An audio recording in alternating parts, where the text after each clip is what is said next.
we go live. Okay, so you're definitely on. All right. Are we good? Can you hear me, Chantal? Yeah, can you hear me? I hear you loud and clear. What's going on? Audio crispy. I finally got it. I don't know about crispy, but it is. We good. We good. You know, we getting there. The One day. disrespect. Why can't it be crispy? Why? I just don't understand why you gotta be a hater. I don't get it. I mean, I don't think I'm being a hater if I have high standards, you know, like super. Maybe my standards are super high. Maybe that's what it is. But yeah, how you doing, Chantal? I'm doing good, man. It's legit been like a little minute since we've done this. Yeah, like quite a while. So we need to kind of bring everybody up to speed in our new lives and where we're at. And yeah, you know. So let's start with you because you had some big changes in your life. So let's start with you, Chantal. What big changes in the last 6 months? 6 months? Are you kidding me? It's been 30 days. It's so dramatic. It's been 30 days. You know, whatever. Oh, 30 days, you know, 6 months, 30 days, wherever you want to go. You can start wherever, you know? Yeah, because so I don't know when the last time our audience has seen me, but you know, I quit my job last November. Yep. And now I'm currently living in San Diego. Moved to San Diego like 30 days ago, almost to the date. And I'm in law school in San Diego, and it's great. And by great, I mean I feel like I live on the moon, but you get it. I mean, but how has law school been so far? 'Cause it's been like 30 days. Like, how has it been? Has it been super hard, challenging for you? Like, what has it been like?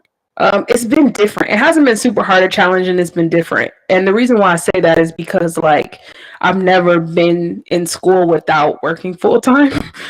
So like just going to school is interesting because like it's literally all I have to do. So like I wake up and I get dressed, get ready for the day, and I go to school and I'm at school for like 8 hours. Right, like because that's the only way I know how to do it. Right, like full-time kids, like, hey, we in school 8 hours a day. Pretty much, right? So I'm leaving here like at noon, maybe 1 o'clock. And then, I'm in class, I read, and then I go to class. And then after class, I'm getting back home at like 9, 10 o'clock at night. Damn. So you really all day. Yeah, I mean, that's the thing. I don't really know what else to do. So, like, I'm trying to fill my time with something. I got to do something. I don't have no friends here, so I'm so sorry. I'll be at school and then, like, I come home and, like, sit on my couch and, like, watch Netflix or whatever. But, yeah, like, that's it. I was so excited when you're like, yeah, I moved and all this. And I'm like, oh, what is it like? Well, I'm just at school all day and work. And, yeah. Everybody thinks that I'm like at the club and like chilling on the beaches and doing crazy stuff. And I'm not. I'm like, that's so interesting. Look, I'm about to turn the computer around so y'all can see my apartment and how like sad but cute. It's cute, but like it looks very sad. Okay. I'm going to turn it around. That's the picture I haven't yet hung up. And you see over there? Okay, I'm saying, okay, that's dope. Okay. Little baby TV. The hand gesture just made it so great. Like I got my little baby TV, and then over there made the TV look so insignificant. Like it's small as heck. And then there's a sofa, and then that's it. Like that's the extent to the furniture. Like everybody thinks like it's all glamorous, and I'm like, it's not. My apartment is really nice. I like it.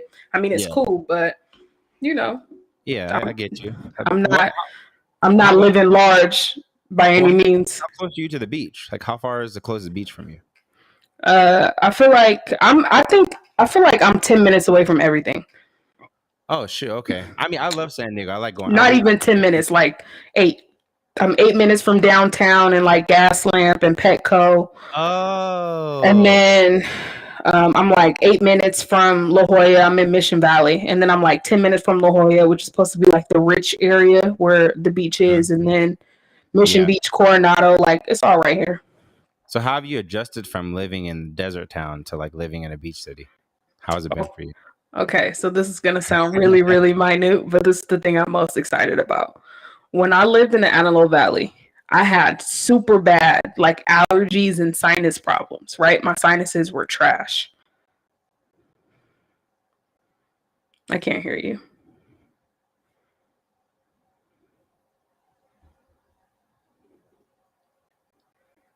Go ahead.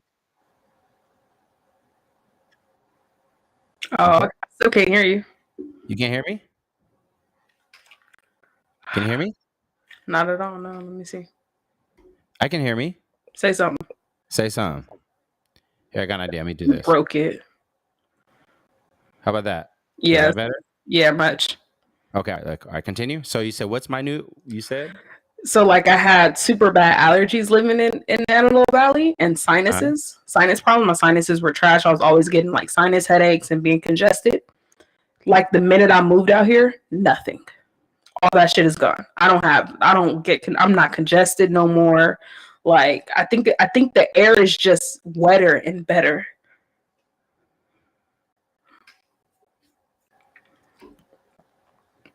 This is not going to work. We're gonna have to stop this because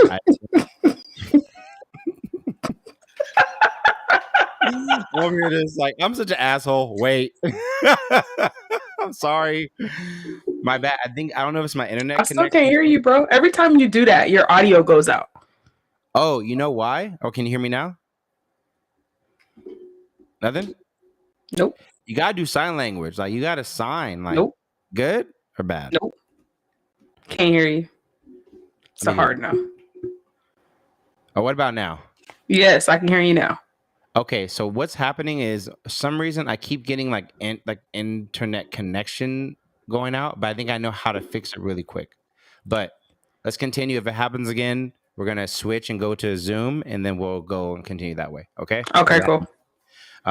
So my new thing about you living in San Diego and your sinuses, and the desert, you had a bunch of sinus problems. Okay. Now out here, I have zero sinus problems. Zero.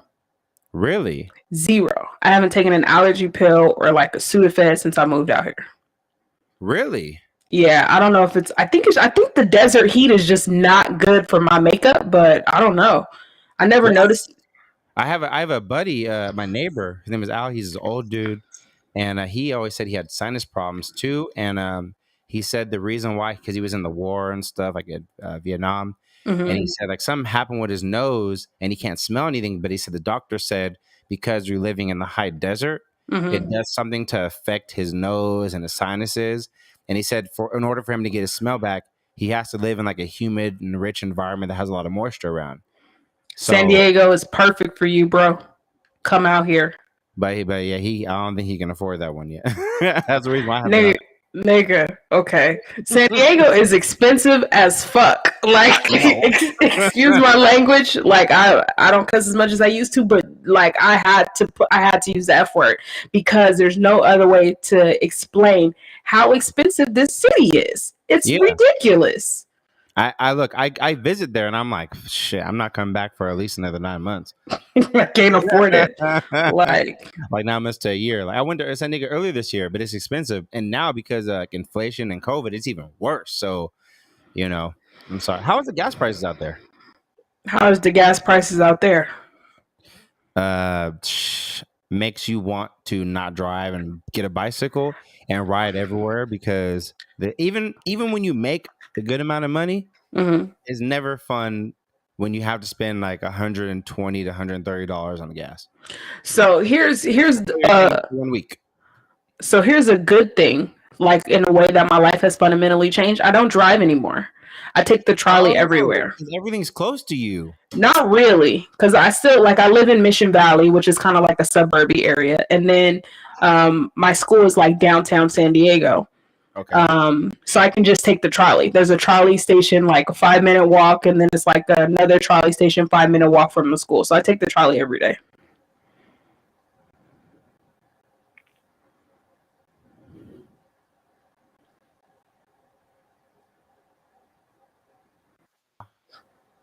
I can hear you now. Do you hear me? Do do do do do do do. Oh my god, we can't do this.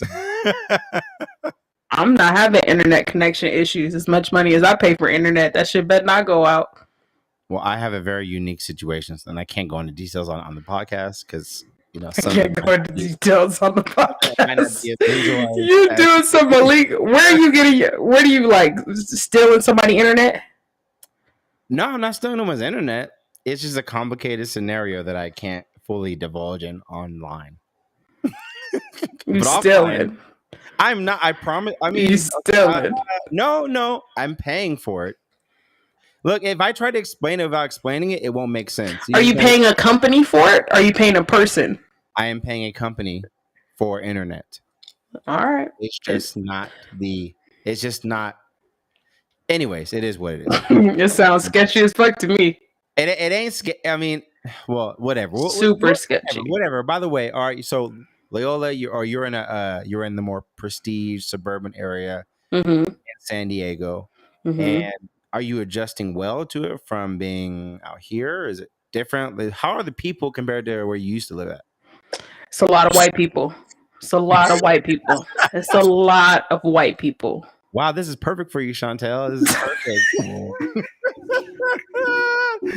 This is perfect. Oh my gosh, you're gonna see so much difference. But here's the thing: the school that I go to is pretty diverse, right? I've seen like black people and like Muslim people, and it's pretty diverse, which I love, right?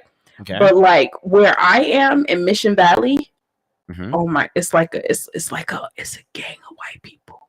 Like super white? It's a gang of white people. Like what? Like okay, like white, or like? I guess what is a white? I guess I don't know how to explain that. Like, well, like, and it's like I don't know. I can't explain it. These white people are different. Well, how do you compare it to like when you've been in Antelope Valley and then San Diego? How is the white people different? Is it the same ratio? Is it less, more? Same ratio, but like I feel like these are like, so in the Antelope Valley, the white people there are like conservative. Those are conservative white people, right? Okay. These people, for the most part, seem to be like liberal white people who like have like really big dogs that take them to restaurants. And no, I'm not shitting you. They take their dog. There's not a part of me that's joking.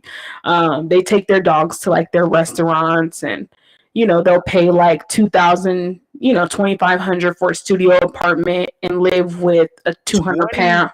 $2,500 for a studio apartment? $2,500 for, and here's the thing. The studio apartment is super small, and then they'll have like a 200-pound dog that comes with them. It's like a Great Dane living in there with them. Like, I'm not kidding. Like, you're laughing, but I'm serious.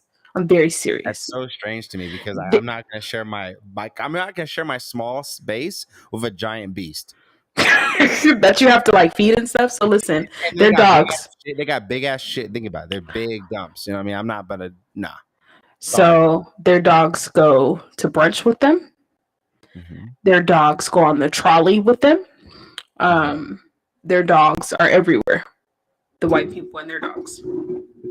The white people and the dogs. Wow, okay. And there's like sketchy, like drug addicted white people out here too.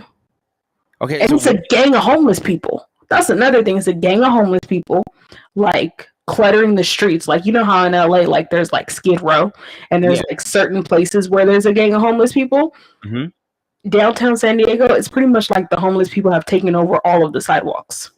You know what I've noticed? Because when I went to San Diego last time, I went earlier this year, like maybe February, I think, February or March.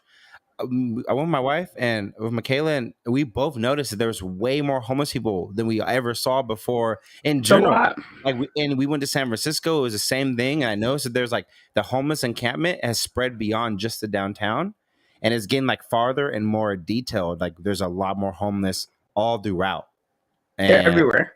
Yeah. And even the homeless people have dogs. If you can't afford to feed you, how can you also afford to feed a dog? I don't understand. All of the homeless people have dogs. Don't do it. Don't do it. Don't do it. Don't do it. Don't San Diego is a very dog friendly place. That's what I have. I mean, I like dogs. Are you a dog person? I mean, I like them.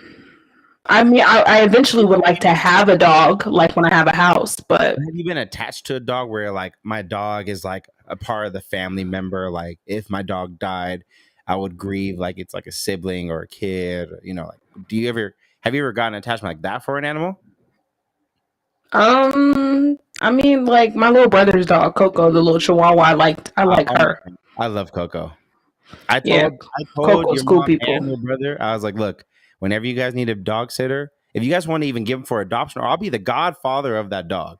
Yeah. I love that dog. So Coco is the best. Coco. Yeah, Coco is cool people. Other than her, no, nobody. Okay, I got you. I didn't understand that whole philosophy of people and like dogs and why they think they're so I special. don't get it either. And then I had a dog, and I started to understand. I haven't got there, but I'm starting to understand the attachment because, No. and I think this is the reason why.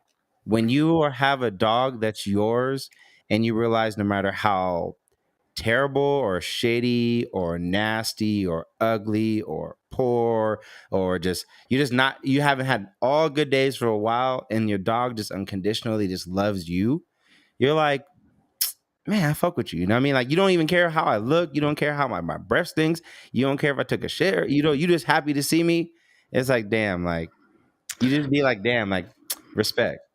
But don't you feel like the humans in your life also have that same level of like joy for your presence, right? Like Hell no. Hell no. They all conditional. They all conditional. They all conditional. If I don't act a certain way or be a certain way or do a certain thing or look a certain way, they ain't gonna fucking throw me out as quick as I fucking can. Like, if I say the wrong thing to the wrong person, it's a wrap. I can fucking throw a cheeseburger at a fucking dog, make it scared, and then the motherfucker be like, 2 minutes make later, it scared. I love you. Oh, you're back. I do that. Imagine if I threw a cheeseburger at my wife. She gonna leave for like 2 weeks. My dog, 30 seconds.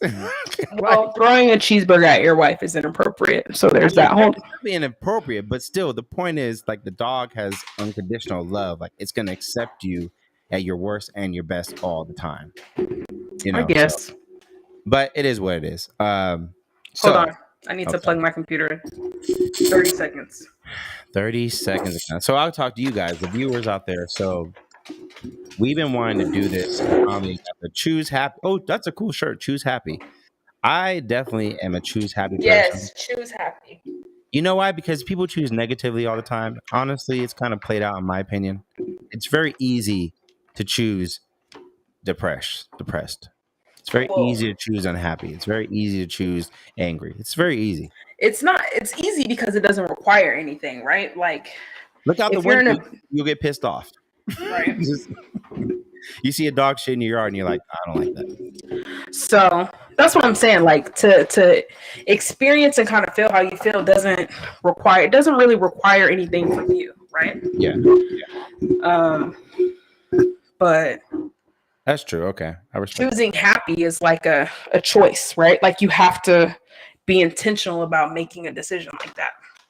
Well, I'm glad that this kind of random topic, but I think this will be really good for the podcast. So, in regards to your shirt for Choose Happy, and I'm going to ask you a question, and I want you to give me your best answer for what you would define as it. But what would you define as your personal happiness? Because I have an answer for me, but I'm really curious to see what your answer is for it. And we might have probably talked about this on the podcast before. But we're personal happiness. Like, what would you define as being as happiness for you? How would you define it for yourself? That's a good question. And the reason why I asked before, I wouldn't think about it, because the reason why I asked that question, because everybody wants to be happy and they look at all these things. This make me happy. If I make money, if I do this and this, and so I'm very curious to know, like, what really drives the happiness of a person. And I've talked about this with many people, and I've kind of come to a conclusion of what I think the overall general idea of happiness would be universally. Right. But I'm curious to hear your point, because I think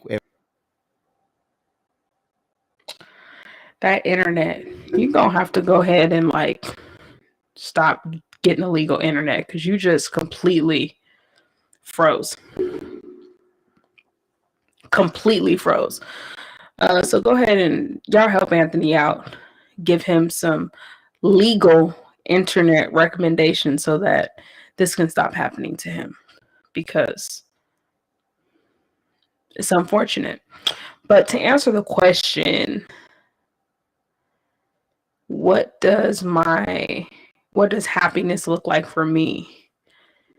I'm not sure. Can you hear me? Are you still frozen? I think our friend's still frozen. Um, it looks like, You there? yeah. Oh, your background looks all shiny now, and it's I know. purple. I know. I had to redo my quick little settings. I have exposure too high. This is how it's supposed to look actually, but I like my settings a little more darker. More dungeony. Okay. Did you hear me the whole time I was talking? Yeah, I heard you up until you said the connection went bad. Oh, okay.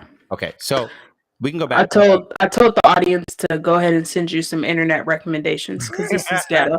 This is real ghetto. I'll tell you. When I explain it to you, you'll make sense. But on the outside looking in, it sounds very sketchy. But it's totally. I mean, it is. It is a little bit. It is a little bit sketchy and illegal. Let's not forget that. I mean, it's it not sounds illegal. sketchy and illegal. It's definitely not illegal. It's just not popular opinion. Anyways, so how do you define it? Okay, so for me, happiness is a level of peace, right? Like a level of peace and contentment in whatever I have, right? And happened again. And are you with us? He's not with us, guys. This is a level of. It's a level of peace and contentment. Okay. It looks like understanding that I'm not where I want to be, but finding a way to have peace in what it takes, in the process of what it takes, right? Because so much about our lives is something that can't be sped up or rushed, or you know what I'm saying? Like it just takes what it takes. You know what I mean? The time is what it is. Yeah. And for me, I'm kind of impatient, and I like stuff to happen now. So for me, happiness really looks like just developing that peace in the process. Okay. I actually like that answer, and I think my answer kind of goes along with that. And I'll break it. I'll make it very simple. For me, I think of happiness as free of worry. Free of worry. Mm-hmm. But is that achievable? It depends on how you look at every situation. For me personally, I'm getting to there. I'd probably say I'm on the track to there. I haven't mastered it fully. Mm-hmm. But in generally, I would probably say 85, 95% of my life overall, I'm free of worry. I don't really worry too much. I think it's part of my personality. Mm-hmm. There's a personality test. There's this psychologist, really famous psychologist named Jordan Peterson, and he made this personality profile test. And you answer the question. I think you spend like $10 for the test, but it breaks down your like personality cues on who you are, how agreeable you are, and blah blah, all these things. Give you a percentile. Mm-hmm. And one of them for me, it was saying that I have a very big tendency to not look at negative consequences. Like my brain just naturally doesn't worry about the negative consequences stuff. Like I don't know why it does. It just does. And so like I don't really consider the negativity as probably the average person. I scored very high in I think over 90 percentile of like whatever the category was that doesn't negativity at all. So I think my brain is just adjusted to not seeing the negativity as strongly as majority of humans or people do. So for me, I just don't worry, and I'm pretty happy overall. Okay. I still go through shit, but the shit only lasts for a few moments, and then it's kind of over. Okay. Even the worst shit that's happened to me, I would say, even given the fact of my sister dying while giving birth, that hurt me for like really internally, like fucked me up for like a good day and a half. Mm-hmm. And then after the day, I was like, I can kind of maneuver and just kind of not go back to 100% normal, but I was able to adjust myself very fast compared to somebody else. It might take them like weeks or months or years, you know? And for me personally, I don't know, that's just how my brain works. So, but I think for me, it's like free of worry be my happiness. It's free of worry about anything. And I think that's where I define my happiness as. So then if you are you said about 85% of your life, you would say you're worry free. Does that mean that you're happy like you're happy is at like 85% as well? Like, do those two things equate right now? Yeah, I'll probably say even a little higher. I feel like I'm more 90% happy. Uh-huh. And it's not that I don't go through shit and not that shit's not happening. It's just the way I process it. I don't feel burdened by it. That's dope. I don't feel like it is it. I mean, it sucks for the moment. Like when something happens to me, it sucks when it initially happens, but getting over it is really fast. It takes a few minutes to a few minutes to a few hours. And then I'm pretty much like, all right, I kind of process through. That's it. It sucks. It is what it is. I know how to move on and kind of. So maybe I don't know. Maybe I have something wrong in my brain. I don't know. I mean, I don't think you have something wrong with your brain. I think that's just a phenomenal quality, right? Yeah, maybe. It's interesting though, because I don't want to say I'm the opposite of that, but just in the way that I've discovered myself, right? Like just getting older and learning more about myself, which is a continuous process. Same. What I've learned about myself is that I am naturally a glass half empty kind of chick.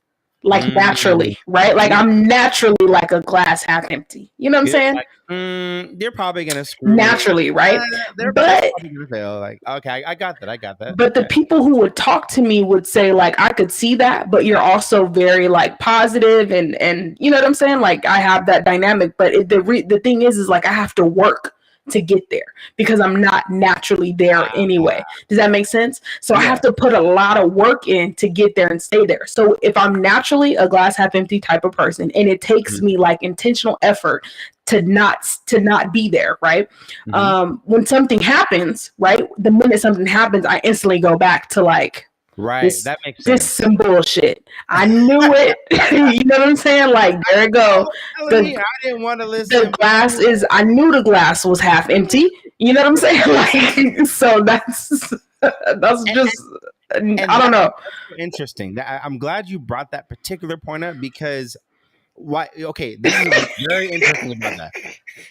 There's so interesting because, okay, I was talking to my wife about this maybe like a month ago, but I am very sensitive to negative energy. Like, you know how where it's like it takes work for you to like look at something positively and just generally speaking, it takes a lot of work to look at it negatively. So if I'm around a lot of negativity, I get really drained really fast compared to like I just naturally go to it's going to work somehow. I don't know how. But then in your case, it's like it takes more work to look at it like, oh, it's going to work out naturally, positively. But you naturally just go to I'm not getting trapped in this shit. You going to screw me. You ain't going to catch me off guard type of shit. Yeah, for sure. And I just find it so interesting because like I get drained by that and it naturally it goes there for you and you get drained by like looking at the half glass full and I just naturally go there. So like I don't get drained. Here's the thing. I don't get drained by the glass half full. In fact, I actually get I get a lot of energy from it, right? Because so me being a glass half empty kind of person, like think about what that feels like. It's like you don't always see the good in people. You don't always see the good in situations. It takes a minute for you to find the great, you know what I mean? Like it takes a minute, right? Right. Not to say that that's a bad thing, right? But sometimes it takes a minute, at least for me, because I'm always looking at what's next. I'm always like, that's just the way my mind works. I'm here now, but you know what I mean? Like I'm not even through like my summer courses in law school and I'm already looking at judicial externships, right? And I'm not even ready. Like I can't even qualify for that yet because I haven't even finished my first year, right? Like it should not be. I'm already thinking about how to get published. I'm thinking about how I can apply this information, how I can apply this law to community aspects. Now, like my mind is already there. You know what I'm saying? It's very good. It's fantastic. However, sometimes you need to be focused on the moment. You know what I'm saying? Otherwise, if you're not focused on the moment, you miss it. So to that point, so the point that I'm making is that it takes work. You know what I'm saying? To force myself to find gratitude, be grateful in the moment, find joy in the process and things like that, right? Which is why that's where my happiness is connected to. But it just takes work because who wants to be, you know what I'm saying, upset all the time? Nobody right? wants to be, but you know, a situation, you know, and like how you're raised, what you're taught, what you know, what you've seen, and people, it makes you look that way. But it's funny because even me, like I know, like because I would say like you and my wife are more similar in this sense of, like the glass half empty, don't expect good, like a lot of stuff from people. But I need her to kind of keep me level headed because I kind of think too highly of people where I'm like, oh, they wouldn't do that. Oh, it's great. And I'm being fucking scammed out of money. I'm like, what? Yeah. And it's like, but you don't know this person, right? Like, yeah, you know, and that's where the negative side of it comes in, like where I'm looking at stuff, I'm like, it's gonna be fine. And then sometimes it's not fine. But my brain just happens to forget the bad parts super quick and remembers the good parts extra fast. And it just, oh, it should work out. It didn't work out last time, but it's going to work out this time. I don't know why it does that. It just does. Nah, that's different. It got me into some very good situations and some not so good situations. Here's the thing though. I bet you it's probably not hard for you to make friends. We've already talked about this, right? You'll make friends with every Joe Schmo sitting on the subway, right? Or anywhere at the park. Yep. Easily. You know what I'm saying? So it probably doesn't take much for you to stay. I want to use balance, but I don't think that's the correct word, right? But you probably have a very good, I would say, like emotional and spiritual health, right? Yeah. And the reason why is because in order to have a good emotional and spiritual health, right, something that I learned is that you constantly have to be looking at the good and stuff, right? Like, and you constantly have to be able to pinpoint and evaluate what it is that you're feeling so that you don't put it off on somebody else, right? But if you get over things so quickly, then you probably don't have that. You know what I'm saying? Like, yeah. Your emotions are probably a little bit more naturally balanced as opposed to somebody who has to. Right. And like I said, there has its good qualities, and the negative qualities are like I'm probably too forgiving at times. I'm probably too trusting at times. I'm probably like expecting somebody to be good when they're not, and it kind of can backfire. And I think for me, I'm just okay with the fact that it will backfire, and I'm willing to deal with the consequence if it backfires because I don't want to put on the negativity that the world's already going to throw on everything. So I think it's like a part of me. It's like two reasons. Like a part of me is like I naturally go there, and then the other part is like I don't want to put out something that I don't want to see. So I kind of it's like my way of like giving back to let me not put the thing I don't want or I wouldn't want done to myself kind of way. But I just naturally go there, so it's easier for me because my brain naturally goes there compared to like other people I know. It just doesn't go there that way. But I need the balance to kind of get that other side so I can make a better informed decision, you know, because I can't just go trust everybody, you know? Right. And so I think I've gotten better. I think I've gotten over the years better at auditing people that I come across now. And I think I'm better fine-tuned to know I shouldn't trust somebody. And I don't really think about it too much. If I have that feeling, I just don't go anywhere else with it. Like, show me who you are. I accept it. I believe it. But don't make me if you show me who you are, I'll believe it. And I want you to do better. And I think you could do better. But if you show me twice that you are this, I'm believing what you show me more than what I want you to be. That's interesting because I like, again, like that's a level that I have to grow to. You know what I'm saying? Like that is a level that I have to grow to. But you know, respect. It is what it is. It's so funny because I'm like naturally, like in addition to me being like a naturally glass half empty kind of person, I'm also naturally very goofy, right? Like I'm always laughing and joking. You are goofy. Always. You know what I'm saying? So like I don't know how those two things necessarily equate, but I'm always laughing. I'm always gonna make a joke out of something, and maybe that's why because I have this outlook like sometimes the world ain't shit. So I'm gonna laugh this shit up, and that's usually how I am. But a lot of comedians are like that. They're more pessimistic or glass half full. They're goofy, and they know how to joke around and make jokes. And like, I feel like more comedians are probably like you. Like the greatest comedians can look at the world as it really is, and make it funny. And me, I'm like, oh, they're great. And I'm like, fuck. Everyone's great. Yeah. Great. Like, they're not gonna do that to me. They'll never. Why would they lie? Why would they lie about something like that to put themselves in a better position? Like, no one would do that.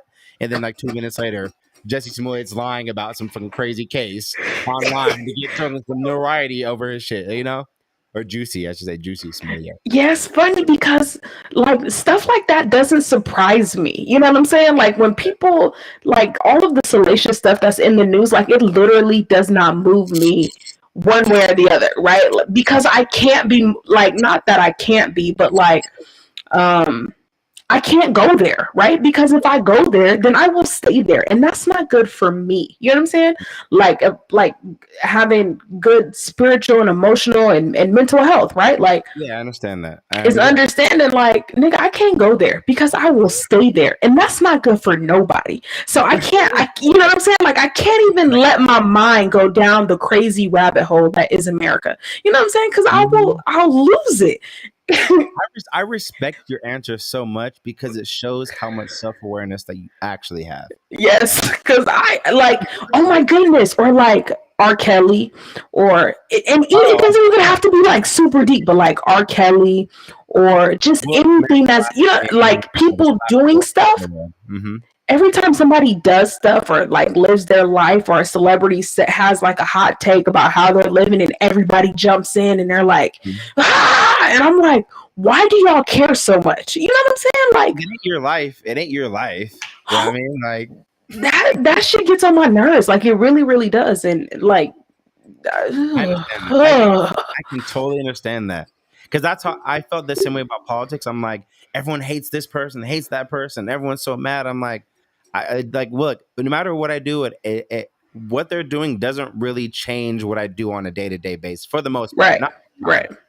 For the generally speaking, whatever the president does is not putting money in my pockets or out of my pockets so much, so I don't really care. You know what I mean? That was kind of, so I can understand your sentiment on that, because like, I just got other things like I don't. You know, it's like, I is don't. it really worth it? Is it? You know, so I get that. I get that. But well, we might as well talk about this really quick. Well, I don't know if you saw it. Well, I don't think we saw the video, but the McDonald's kid video, the mom, the dad, and all that stuff. I know you didn't see it. But tell me about it. Okay, so let me break it down very simply just to make it quick. So it's a video. It's a lady talking in the camera saying, I'm going to expose this guy. He's been doing X, Y, and Z. I'm going to expose him right now. He's walking up to the door. She opens the door, comes out with the camera, filming him. And then she's like, you know, why are you just going to feed your kid? You know, why are you feeding your kid? And he's like, I'm just bring my son McDonald's, you know? And she's like, what are you talking about? There's other kids here. And he's like, lady, what are you talking about? Like, you have other kids by other people. They ain't my responsibility. They're not my responsibility. I'm here to give my kid some food. What are you talking about? And then she goes, nah, you ain't going to sit there and just bring one kid food and not all the other kids. Those are his siblings. Why do you think you're just going to bring him some food? How do you think it makes the other kids feel? And then he goes, they ain't my responsibility. I didn't have those kids. I have my kid. And then she goes, well, you knew I had these kids before you had a kid with me. So why are you not going to sit there and do that now and make these other kids feel a certain way? And he says, well, it ain't my responsibility to take care of them kids, blah, blah, blah, blah, blah. I'm here to try to be a good dad to my son and bring him some food, and you doing X, Y, and Z. And then she goes, I'll take the food, grabs the food, throws it all over the ground, and then says pretty much, that no one ain't getting no food. You need to, if you want to come here and bring food for all the kids. That's so rude. Are these black people? Yes, they are. And then the guy gets mad, he walks off, and the video ends right there. So that's generally what happened in a nutshell of the video. So I have several thoughts. So before I give my take, I've thought about it and I've had time to think about it, but I would love your reaction first. Just you don't know. And I'm paraphrasing the story, but that's essentially what happened in the video. So your thoughts right now, what are you thinking about it? Okay, I have several thoughts and they're conflicting. So let me just preface that. Okay. So the first thing I think is like, I get really, really upset. As somebody who was raised kind of without their dad for the most part, I get my biological father. I get really, really upset when I see black men trying and the women in their lives making it hard for them. You know what I'm saying? That bothers me. Like it really, really bothers me on like a spiritual level. Like it really bothers me that there are men who are doing the best that they can, that they know how to do. You know what I'm saying? For him, like bringing his son food is, you know what I mean? Like that was the thing that he wanted to do for his kid today. You know what I'm saying? Right. Mm-hmm. And I think that she is making it harder for him, right? Because how long is he going to continue to come, you know what I mean? Come around and do things like that for his kid if every time he shows up to the door, it's a problem or something. It's something like that happening, right? So that's the first thing I think, right? Like, don't make it hard for men to be fathers. Don't make it hard, right? And just to add a quick little thing, she kept saying, "I'm gonna expose you for who you are. I'm gonna show you for who you are." Like that's what she was kind of emanating on the video. Don't make it hard for men to be fathers, especially those that are trying, right? Because there's no book like we all figuring it out. You have to figure out how to be a mom. He has to figure out how to be a father. Period. Right? Like we all got to figure it out. Don't make it hard for each other, and that goes both ways. Don't make it hard for each other to figure it out. But in this case, she's making it hard for him. That's the first thing. The first thought that came to my mind. The second thought that came to my mind is I understand what she's saying, because I was raised kind of like, if I have something, I share, right? Like I would never come in to a house with food just for me and not everybody else. You know what I'm saying?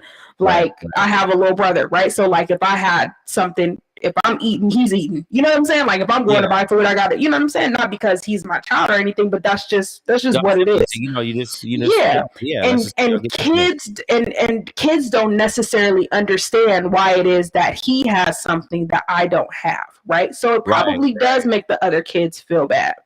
But there's a way that you could go about that, because she could say, hey, you know what? I know you like to bring him food, but instead of this, why don't you come pick him up and take him? You know what I'm saying? Like pick him up and take him to McDonald's and then drop him off. You're right. These kids are not your responsibility, because they're not, right? But at the same point, like you got to be able to communicate that better, right? You know what I'm saying? If you want to bring him food, right? And then who knows? Maybe he ain't got it to bring all these kids food. Like, that's you know, consider that point. That's a good point. But I am a firm believer that if you do something for one kid, you have to do it for all the kids in their presence. You know what I'm saying? When they're around.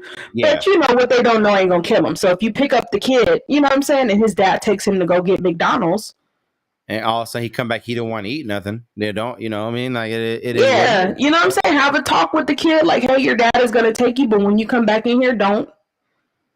Right. I like that answer. I think there are ways to do it, and I think she made it hard for him, which is something that I don't like. But I do understand where it is that she's coming from.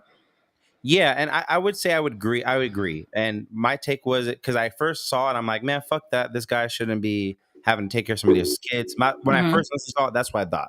She's entitled, thinking that he has to do this and he doesn't have to, right? I watched it the first time. I'm like, I don't like it. Second time I got time to think about it, I'm like, you know what? At the end of the day, though, I look at this. She was wrong for being entitled to think that he has to take care of the other kids aren't his. And in the other side, I'm like, in the humanity of me being a man and watching other kids suffer, I just want to do that. Yeah. Like regardless of these kids are mine or not, these kids, regardless if they're her kids or somebody else's kids, I'm looking at the fact that there's a bunch of kids who are probably hungry, and I don't want them to feel a certain way about me giving one kid food and not all of you. Now, I understand his point, though. He's like, these aren't my kids to take care of, and where are their fathers, and blah, blah, blah, blah, whatever the case is. But at the same time, as me as a person, I would just want to see the humanity in the fact that these are just kids who are hungry, regardless if there weren't kids I created. Because at the end of the day, a lot of us have got handouts from that things that we maybe didn't deserve. Absolutely. Our own, you know? And so I look at that and I'm like, at the end of the day, it's just some kids who are just hungry. And so if I'm looking at that point of view, I don't care if they're not my kids. I just want to make sure they're okay. But I understand because he probably was going through a lot of shit with the lady and it makes him not want to do anything for the kids. Cause it's like, I can see that part. I have a mother, I have a daughter where our mother are not together. And I've been through things where it's like, it's just hard to communicate with each other. It's hard. And he's out.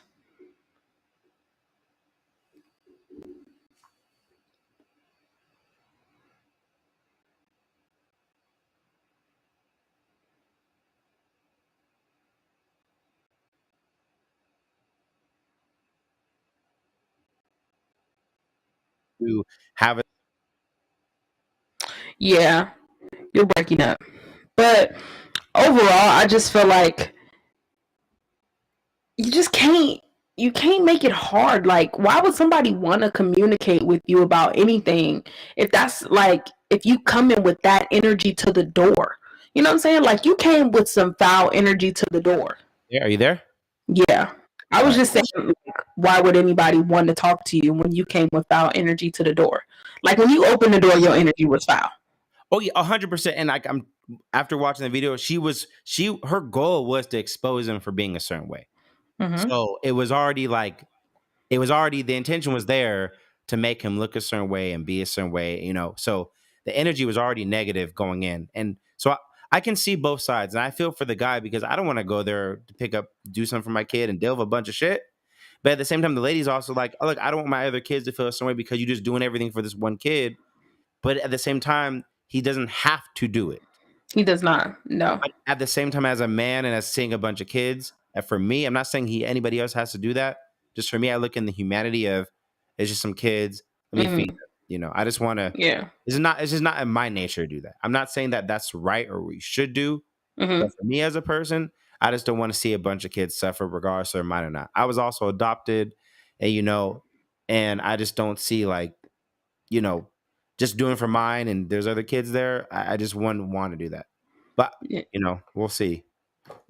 How that unfolds. But at the I end of the day, feel it's crazy. I feel like if she would have approached it different, she would have been able to get more from him. You know what I'm saying? Real talk. Look, think about it. If she would have approached it different, she would have been able to get more from him. I can guarantee you, like, this is why women actually have probably the most power, is because you can actually convince a man to do shit that he normally would never do.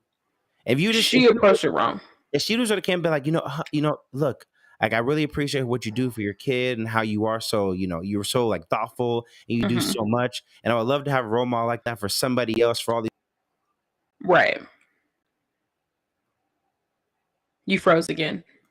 But just to that extent, like, I appreciate you coming in here with the, you know what I'm saying, bringing him food and stuff, but maybe instead of getting him like the whole Big Mac meal, maybe get, every kid a $1 burger or something. Or even if he doesn't want to do it, just thank him for what he's doing and then tell him maybe, instead of dropping the food off, maybe pick him up and take him, you know what I mean, to get the food so it's not kids, such a, you freezing. I'm back. You back. My bad. I'm sorry. The Big Mac meal? The Big Mac meal? You heard me? The last part I heard was that if you would have got the Big Mac meal or something. I said, like, I know how he likes to get the Big Mac meal, but maybe, you know what I'm saying, instead of getting the Big Mac meal, buy every kid a $1 burger or something. That way nobody feels left out. Or get a case of ramen and get, like, 2 cheeseburgers as well. You know what I'm saying? Let them all, divide it up. Ramen just whatever. But the point I'm making is, her impact on that situation was everything. Yeah, and honestly, I think she really could have convinced him if she would have just come at it a different way. If her approach would have been different, she could have opened him up to be willing to do that, But then again, we don't know. Maybe she was really nice and he was just hard-headed. That's based true. on her energy, though. I don't know. And maybe he was actually the asshole that she's claiming him to be this whole time. Right. Maybe he was doing this one deed this week and was doing it spitefully just to get out of the kid. We don't know. I mean, there's a lot. That's true. That's true.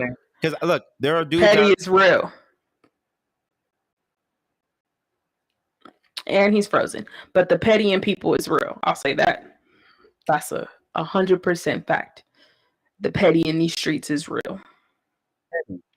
Dudes are petty. Yo, we're going to have to go live again.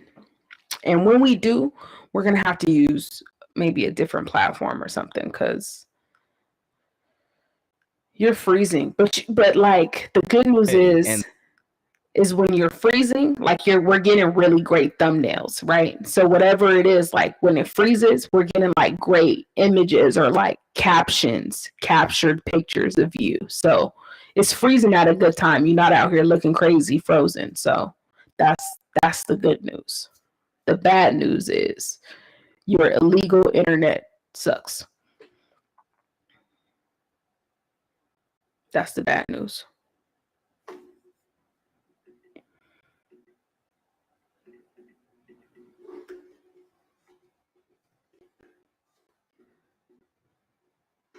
Huh? You win some, you lose some. But you live. You live to fight another day. So, yeah, I don't know where Anthony went. But he's gone.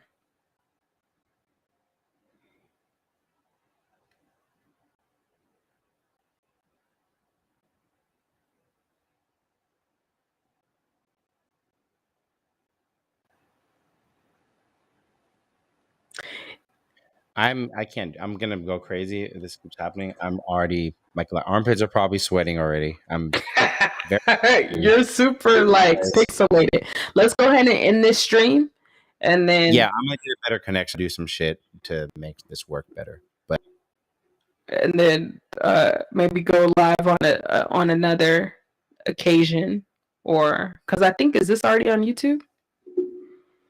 If this is already on YouTube, might want to delete it because I think you're going to be in and out the whole time. Yeah.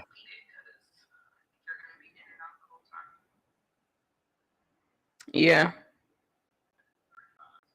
Are you still frozen? Yeah, you are still frozen. All right.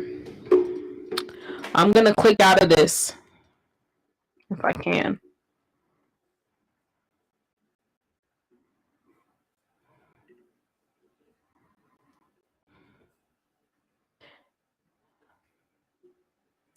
Hey. Hello. I clicked out of